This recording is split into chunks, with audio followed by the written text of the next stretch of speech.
like the Scarlet Letter. Like Right. how old is the Scarlet Letter, and we're still doing that now? McCarthyism. Yeah, Right? Yeah. This is something that we're prone to it. Do you think it's because people are scared that they're going to get called out on it themselves? So when they see someone who's doing something wrong, they go after them, attack them with everything they have to almost to divert any sort of, because people are scared that people are going to turn on them, especially in this day and age when people turn on people for, like, you know, the Garrison Keillor story? He's the saddest story in this Me Too stuff. Because Garrison Keillor is a guy who had the Lake Wobegon Chronicles, is this PBS show, this radio shows ongoing for decades, and he's a writer, and he hugged a woman. He was consoling her. He hugged her, and apparently while he was hugging her, his arm went down her back, on her back. And he apologized. She pulled away. He apologized. He sent her a letter. He apologized. You know, he said, "I'm sorry. I didn't mean to do that." She says, no worries. Don't worry about it. Years later, when all this Me Too frenzy, she brings this up. He gets fired. They pull his name off the show for touching a girl's back. It's like the frenzy was so hot. They didn't want to be accused of not doing anything, so they pulled this guy. I know. And you know, there's the worst side of it, right? There's the Harvey Weinsteins of the world. There's the people that are absolutely monsters, right? There's those people. But then there's people that just got caught up in the wave of outrage. And it's a strange time. Like there's no balance to it. Well, the pendulum is going to swing until, you know, our attitudes balance out. I mean, the Me Too movement is not a bad thing because it's bringing up some serious issues that we've had in our society. Good thing. It's a great thing to happen. So, Yeah. but in the meantime, there's going to be collateral damage for that until we now get back to a time where we can, like, men will act like gentlemen, and we'll be able to have interpersonal relationships with women at work and in a setting and make it professional. But at the same time, we also don't want a sterile environment. You know, when you go to these like seminars, because like even for our show now, because of all this, you have to have like a sexual harassment meeting before you start. Well, they had those in the 90s. Exactly. Man. I went to those for Hardball, show that I was on in 94. But one of the things they always say, because you can't define this, right? You know it when you see it. Well, that's what they used to say about pornography. But that's what we've lost, that ability to understand that. Like, I think that applies but legally, that's not a good definition. It's a problem. I know, but that is the definition. Right. It's the same thing that goes with oversensitivity. I think that too. Right. We should know it when we see it. And we're not recognizing that. It's like, you know, you're acting, this is a bit much right now sometimes. Did you hear about the 2 college kids that got drunk and had sex, and the boy, upon waking up and sobering up, decided to preemptively accuse the girl of sexual assault because he was intoxicated? So he filed and went after her. She got suspended from school. They had to do it because otherwise, you know, they would be sexist, because they do it all the time if it's a boy and a girl. It's always thought that if a boy, like, do you know the Occidental College story? It's a pretty famous story from a few years back where these 2 kids, they were in college. The guy texts the girl, you know, "I'm coming over." She's like, "Do you have condoms?" He says, "Yes." You know, like, so clearly intent has been established, right? Goes over, has sex with her. Her friends convince her because she was intoxicated that it was sex under the influence, so it was rape. And so she goes to the university officials, and they suspend the boy. He sues and wins, and the whole thing's chaos because this kid gets kicked out of fucking school. And actually, did he win? I need to know that if he won. Let's check. I think he fact did. Check. Yeah, let's fact check that. Occidental. But now you got to have now to even interact with them, when you have to have a notary. Well, that's what they're saying. Is that people video, I consent to, you know. So here's where it gets even screwier. There was a real article the other day that was saying, is it physically possible for 2 people to simultaneously sexual assault each other? And they're debating this in a college because they're trying to figure out if 2 people are both drunk and like they get together and they're both sloppy and fucking hammered and they decide to have sex, do they both sexually assault each other? Isn't this really about choices that we make? Well, it's also about taking responsibility for your actions if you're an adult. If you decide to get in your car and you're drunk and you plow into a bus and kill a bunch of people, no one says, "Oh, Eric was just drunk. He is not responsible for his actions." You're responsible for your actions if you're drunk, if you're driving a car and you kill somebody. But the idea is that if a girl comes over your house and you're drunk and, you know, you're not responsible for your actions then, or especially if you're a girl and you're drunk, you're not responsible for your actions then. if you're having sex with a guy. But you're definitely responsible for your actions if you're a girl and you get in a car and drive and hit someone and kill them. But at the same time, though, like a girl or anyone should be allowed to be with her friends or with his friends, and you get sloppy drunk. And you're protected. People take care of you.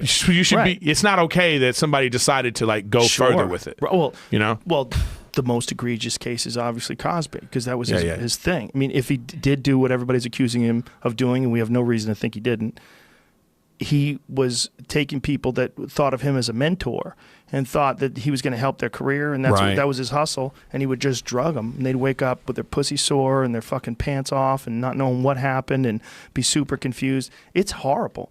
I mean, that's the worst version of it. That's the worst version right? of it. And then, but then it's like, you know, this is one of those things where I'm saying it's like that it's hard to define. There's no like riddle definition. Right. You can't put it down in writing to say like this is what this is, because then you got a situation where you're out on a date with someone, things are going well, you think it's going well, you get into bed, and then that person for whatever reason decides, I think we should stop. I don't want to do this anymore, and that could be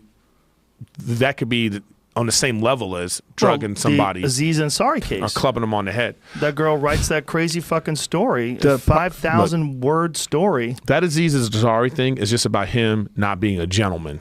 Right. That's all that was. Not just that, but she was just grossed out by it and decided to go after him. But, you know, I can understand being in a situation, like you know, people got on the woman because they were like, you know, well, hey, you still blew him 3 times, right? Yeah. But I understand that being in a situation where you're like, because this happened to me, all right? I was at a comedy club, you know, I told this girl, this is years ago, I told this guy, I said, she was like, I'm coming back to your hotel. Like, you know, no, I don't think you should. I didn't want to. I wasn't. She forced herself on you? It wasn't. I mean, just let me explain. Imagine if you were a girl. That's where it gets really scary. But first of all, everything she's saying to me this whole night up to getting to my hotel, if I would have done that to a woman, it's rape, assault, abuse, like threatening from the jump. So you ever heard Ali Wong talk about this? I mean, no, but this is what happened. So I say to her, I was like, I wasn't really into her at the time. I was like, I don't know if this is a good idea. You know, I think you should go home, you know. And then she's like, no, I'll walk you to your hotel, because we were hanging out, everybody's hanging out this place after the Sunday night show, you know. I said, okay. We get to the hotel. I go, well, thanks for walking me, but I think you should probably, no, you know. I'm going to clean your dick with my mouth. Yeah, you know, I was like, that's, you know, it's like, I'll give you a massage. It was all this kind of stuff. Whoa. I'm like, I think you should go. I'm not really, and then my ego kicks in, because I'm like, well, you know, all right, you like me like this, okay. So we finally get upstairs. I still am like, maybe we shouldn't do this, you know. And then she starts to like, it's because you're not into me. It's because I'm hideous or whatever. So now I felt like, I have to fuck her. I felt like I gotta do this. No. It's like I had to do this because I don't want to come across like I'm, you know, what I'm saying about the reason how I apply this to the Z situation is the fact that this girl is in a situation where she feels like, I guess I have to do this. Like, I may not want to do it. No, we're speculating.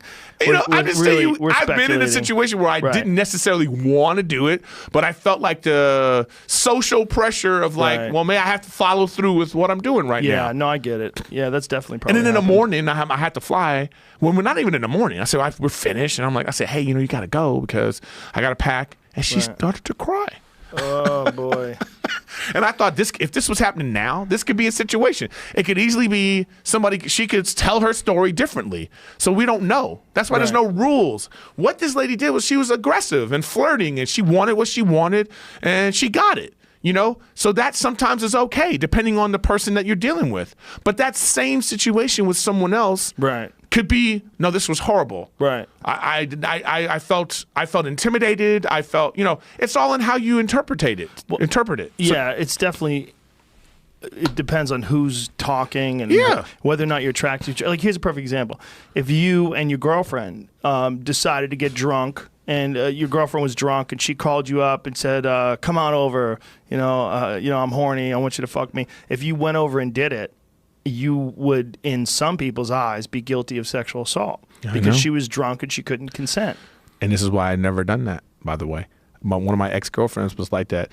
She wanted to get drunk. Really? She was like, I just want to have sex when I'm drunk. You know, I just couldn't do it. I Wow, didn't because you were nervous about it? It wasn't, but it was just me personally. I don't drink. Oh, you don't drink at all? I don't drink at all. So okay. I always felt like if I'm not drinking, it just feels like, what if she says she wants to do something that like she doesn't normally want to do? Right. And then she's going to get sober and be like, why did you do that to my butthole or whatever? You know what I mean? Like, why? And you're like, what? But you said, she goes, because it'll always come back to, well, you know, I was drunk.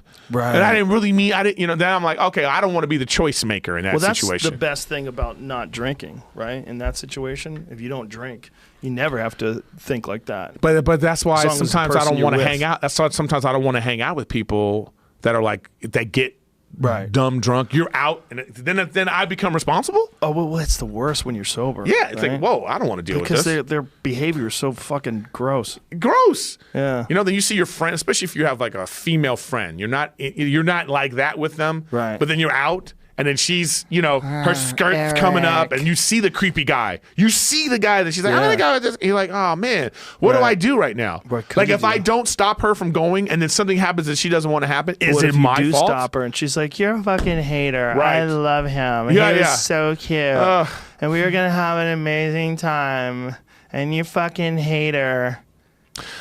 All this Harvey Weinstein and all this kind of shit, it set ugly dudes back like 20 years. All my advances that I've made with hot chicks has just been like, I'm so glad I have a girlfriend during this time. But you're not in a position of power. Here's the thing. It's not about ugly. It's about Harvey Weinstein being in control of a studio. Exactly. And scaring all those girls into fucking him and allegedly raping some of them. You know, I mean, I don't know what he did or didn't do, but he definitely did a lot of shit. I just wish that a lot of these people, maybe now people will have the courage to like, come out because it sucks to hear about like, this happened to Angelina Jolie and then like, so then there was a certain time when she was like the most famous woman in Hollywood, and she didn't say anything. Still didn't say anything. Yeah. So it sucks that we live in a blackballed. I know it sucks that we live in a culture like, so maybe that's why some innocent people are getting caught in the crossfire, so we can obliterate this sort of behavior and attitude from our culture. But in the meantime, while we're going through this, there's going to be some killers and there's going to be some people that are going to get caught in the crossfire. Did you